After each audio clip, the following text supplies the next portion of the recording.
ესე იგი ამ მანძილზე ამ მანძილზე კი რა მთელი ის მოიწამლა კორპუსები და ის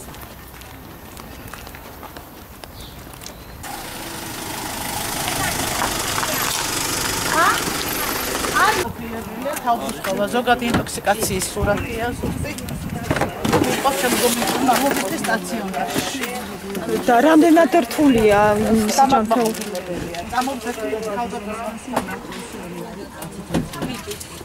რომელ კლინიკაში გადაყავთ? რეფერალურში რა აღინიშნება პაციენტ შეიძლება გითხრათ? თავბრუსკოლა, გულის რევის შექმნება, თვალების წვა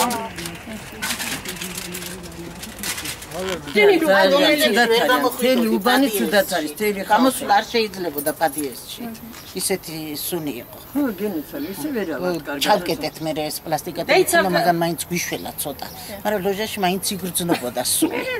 არა, ხო, ეგეც მართალია, რატო, ხო? რას უნდა დავიმალოთ, რა გვაქვს და გუშინ თვითონ ეს ამბავი რომ მოხდა, როგორი მდგომარეობა იყო თქვენი ოჯახის წევრი მე ხო და აქ იყო მეუღლე დაბლა და ამას დაუნახნია ხალხი რომ პირბადებით აელს რომ მოდიან ხელებით იმით ამით და გამოიქცა მან გვიშველა კიდე ჩვენო რომ დროულად დავხურეთ პანჯრები და რაღაცა მაგრამ ვერ ვარ მე დღეს კარგად მაგრამ მაინც ღებინება და რამე არ მოხს ლალი ჩამოდი დაბლა ეს დაახლოებით რამდენ მეტრში ეს ტელევიზია მოწმობა